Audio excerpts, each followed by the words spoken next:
Hello Internet, my name is the Golden Stalfos, and today we are continuing our retrospective series on the inheritance cycle. But first, hi James, how's it going? You're looking kind of buff. You been working out? Thanks for watching. And if your name isn't James, hit that subscribe button and maybe I'll say your name next time. So in the last episode, I promised that I would talk about the series structure today. And it's kind of a big deal. There are two main problems with the structure. One is that the story was originally planned to be a trilogy, even though it has far more than a trilogy's worth of stuff in it. And two, series ended up being a 4-book series instead of a trilogy, so probably could have just given the rest of the stuff room to breathe and had more than 4 books and it would have been better. And I guess the third thing is it's juggling several plot lines that sometimes intersect and overlap in ways that make it really hard to juggle. This isn't really apparent in the first book, but as soon as you get to the second book, there's 3 different perspective characters all of a sudden. First is Aragon, the character we followed for the entire first book, then Roran, his cousin, and then Nasuwada, the leader of the resistance. Now, when I first read these books in paper as a teenager, I really hated every time the story jumped away from Aragon, partially because it always does it right at a cliffhanger moment, and partially because I was invested in the cool magic stuff and I wanted to learn more about the cool magic stuff and I didn't really give a shit about anything else. As a result, I just skipped over that stuff and didn't really read it at all. However, I recently went back and listened to it all as audiobooks, and it's really annoying to skip around on an audiobook, so I don't. And as a result, I figured out that Roran's chapters are actually the more interesting part of the story, somehow. And upon reflection, I'm less annoyed that Roran's story is told, and more annoyed that some of it isn't told. See, the thing he does is he goes back and forth between the two characters, but he advances the timeline regardless of which character he's on, and he never jumps back to the previous time for the other character. So if a month passes in Aragon's story, when he picks up Roran's story, it's still a month later, and you just have to deal with that, and anything that happened during that month will be briefly described in one paragraph and then skipped over. And that sucks. That's the worst possible way to handle that. They don't need to be in perfect sync timeline-wise.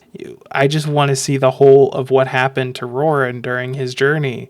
I don't want to get backfilled about what happened in the Spine. I want to live in it the way I live in his battle for Carvajal. Like, come on.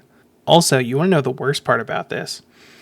According to the creator, in a couple of interviews he's done, the original intent for the story was for it to be about 3 sort of half-brothers, right? You've got Murtagh and Aragon and Roran. Obviously, Murtagh and Roran are not really related. I mean, they're cousins, but that never gets brought up. Aragon and Roran are cousins, but they grew up together like brothers. Aragon and Murtagh are half-brothers, and they have a little bit of familiarity with each other, but they end up being enemies. Aragon is the last rider, and Roran becomes the king, and Murtagh is the antagonist. Their fates are intertwined, and there's all this stuff overlapping, and like, it's a cool setup for a story. It's a cool idea for a story. The problem is, that's not the story he told.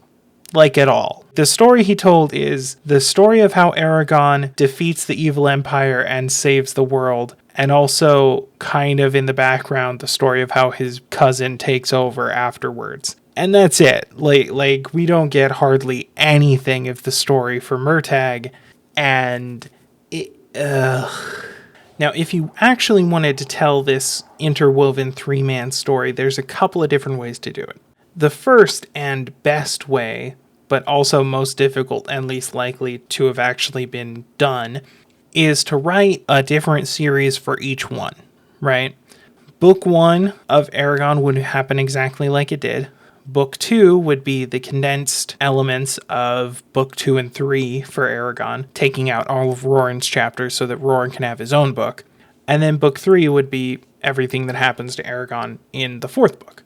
Meanwhile, Roran would get probably 2 books to cover his adventures throughout the series, and I think Murtagh would get 2 as well. We would really want to see, or at least I would, to see what happened to Murtagh growing up, and not just have it backfilled, but actually experience it with him. And then also how he ended up hunting the Razak and stuff to find Aragon.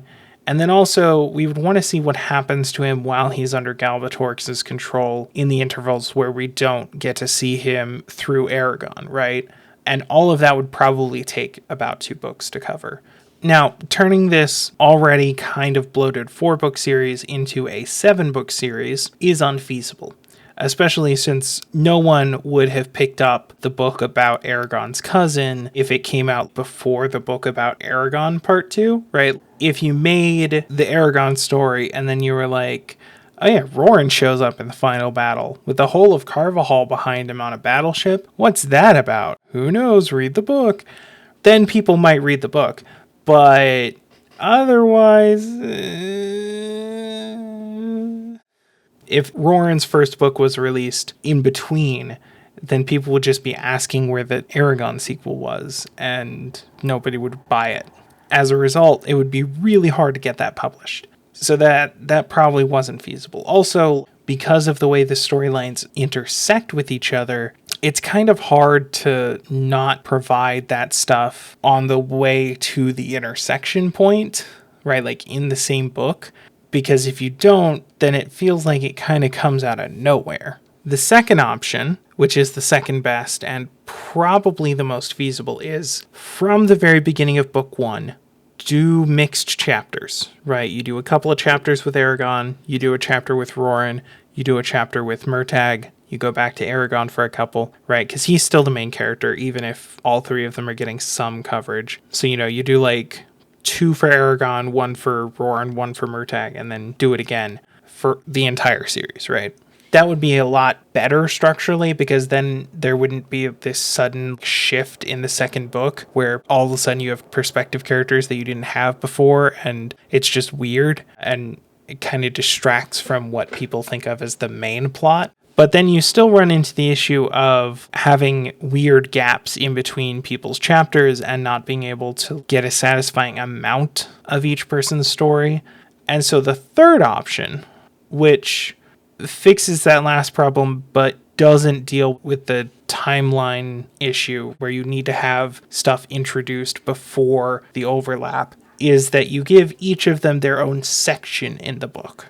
Right, so Aragon gets the first section, and it's like as big as the other 2 put together. And then Roran gets a section, and then Murtagh gets a section, right? And so you get their entire story all at once in like the second or third quarter of a book, instead of just sprinkled in throughout.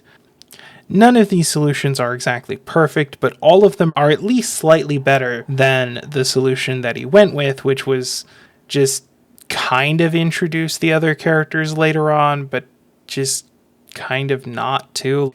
Murtagh doesn't get a single perspective chapter in the first 3 books, and his story is arguably the most interesting, right? He's heroic, but not heroic in the way Aragon is, and he falls into darkness, and he hates it, and he wants to claw his way out, and there's all this emotional conflict and stuff that you could dig into narratively, and it just doesn't get dug into.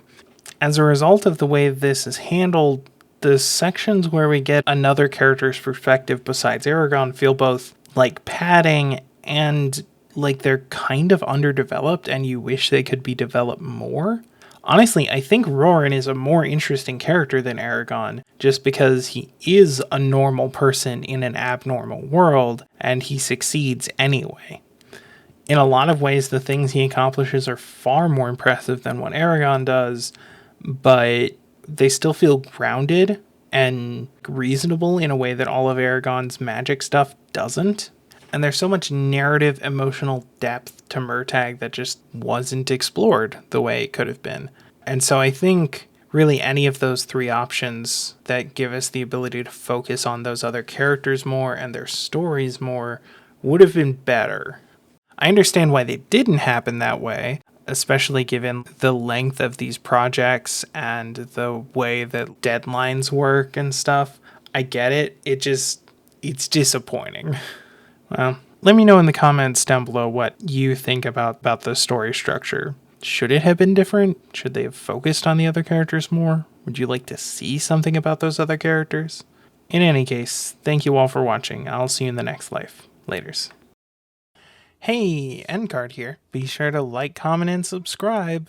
Like, seriously though, please subscribe. I have no subscribers. It's sad. If you want to find me on other social media stuff, you can do that at the Golden Stalfos on basically everything. Links to that are in the description, as well as to some charities I like but am obviously not affiliated with. I also have a Patreon if you like me so much that you want to give me money, though obviously only do that if you have money to burn, and if you do have money to burn, they're the charities I mentioned before. They probably need it more than I do. Mad ups to my girlfriend for doing all the editing for these videos. It's a really big help. Oh, and I occasionally stream on Twitch, so follow me there so you don't miss it. I don't have a formal schedule because when I tried to have a formal schedule, I couldn't keep to it, so oh well. Okay, thanks, bye!